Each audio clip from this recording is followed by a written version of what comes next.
Sandy, your track record as a entrepreneur is very clearly visible for all to see.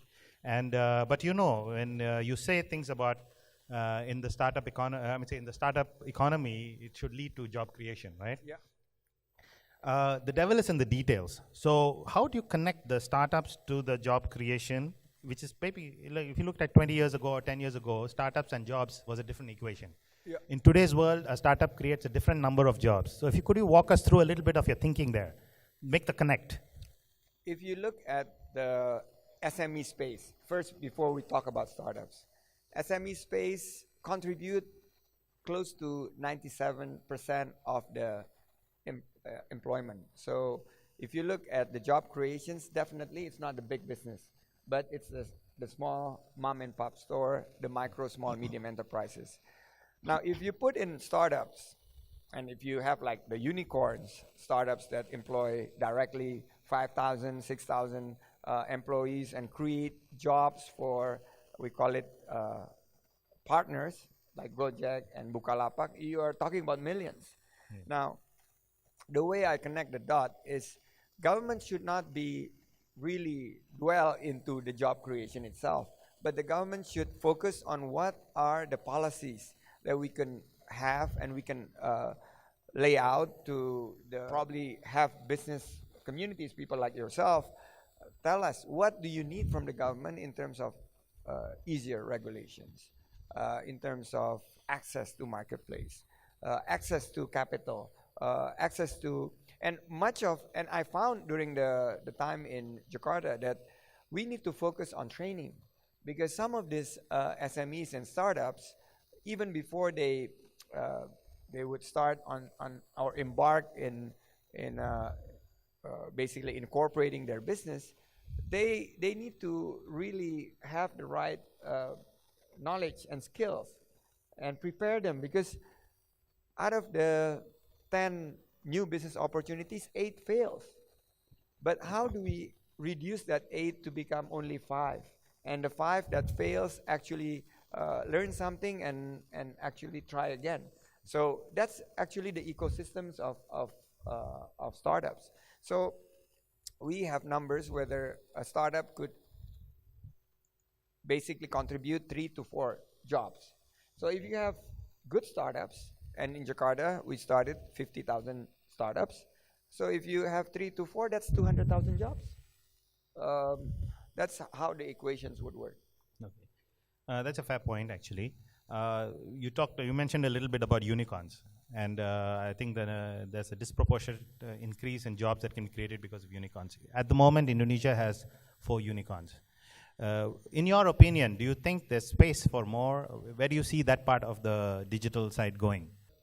I am hoping and also projecting that there will be at least 10 unicorns in Indonesia in the next 3 years to come. And if you talk about a longer horizon, 5 to 10 years, we could actually create more unicorns, hopefully up to 50s, because the market is so big, it's huge, and you're actually playing in a very large pool of opportunities. And these startups, if you look at our ecosystems, Indonesia have great product innovations, great entrepreneurial skill, but they lack access to the usual classical issues of capital, marketplace, regulations, ease of doing business. So if we could fix that, and that's where government can come in and work with private sectors, with the right governance, we would be able to at least provide more opportunities for startups to become unicorns. Okay. One of the things we are focusing on this year, Sandy, is that our theme is connecting Indonesia. And that actually comes from the point that we believe that growth cannot come only from one region, say Java, or one city, say Jakarta, right? The importance is finding multiple growth hubs across all of Indonesia. And then they are in some way interconnected through connectivity, digital or whatever other solutions there may be. And how do you see this playing out? Because when you talk about unicorns and creating, they tend to be centered in the big places. What do you think is your strategy for spreading it out and bring it a more equal distribution of such opportunities? It's actually a very huge challenge. You will have Pak Rosan later on, right? Yeah. From Kadin. And Kadin just recently awarded the president basically for somebody who spread the growth throughout more equitable throughout Indonesia. Our data showed, and this is not or criticizing Kadin for the award or what, but actually it's the other way around. Java controls more of the basically the growth.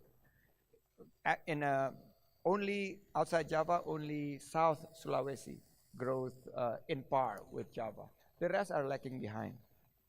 And if you slice and dice it, it's only the big cities, the top 3 big cities or 4 or 5, and the urban areas. And that's why urban areas are attracting more populations. Basically, it's a global trend, as you know, that urban areas will actually predicted to have 75% of the populations and close to 85 to 90% of the economy.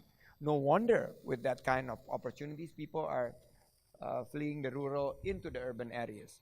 So those are the challenge. I would think infrastructure is one, how you could connect, but more importantly, I think the digital economy should actually find a breakthrough, because if you look at food industries, energies, these are all happening not only in urban areas. Of course, there's urban farming, there is rooftop, basically energy created from rooftop, but most of the sources of the daily food staples are in the rural areas. If you could have the connectivity created by these digital entrepreneurs, by the startups, in order not only to create jobs, but to ensure that food prices is actually affordable and within basically the grasp of the middle to lower income, that's pretty much how you handle how to grow more with equity across the nations. Because we have such a great country. I was in Aceh, and I could not help wonder. I was in Central Java last week. This country, you see such a great potentials, but for over the years, I think one economist, I forgot which one, Jim, but there is one economist throughout the Asian financial crisis who said that Indonesia is the country of the future, and it will remain that way.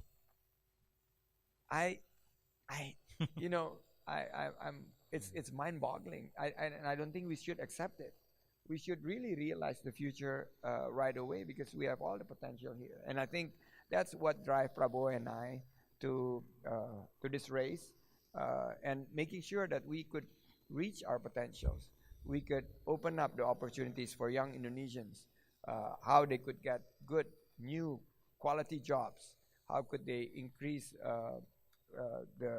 basically the wealth of the nations by entrepreneurship, by putting more emphasis and priority on small, medium enterprises.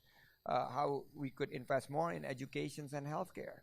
How we could let infrastructure being built not only by government but also by private sectors. Some people ask, Prabowo has great ideas, big ideas, but how are you going to fund it? I've built toll road. I built toll road, 116 kilometers in West Java. We did not use a single rupiah from the government. Yes, that could be done. Infrastructures that could be funded commercially by private sectors should not be built by government, should be built by private sectors. That's why we could deploy their capital, we could learn from their governance and from their innovations. Government focus on things that the private sector cannot come in yet. And this is what I'm worried about, the trajectory that we're going. We see crowding outs everywhere, not only in financial market, but also in projects. Small contractors are complaining that we're not giving the right opportunities for them. But let's focus on the future, and I think digitally we're very optimistic. And if we think, I guess, more on an entrepreneurial basis, seeing a glass half full, we could achieve a lot of things in the next 5 to 10 years.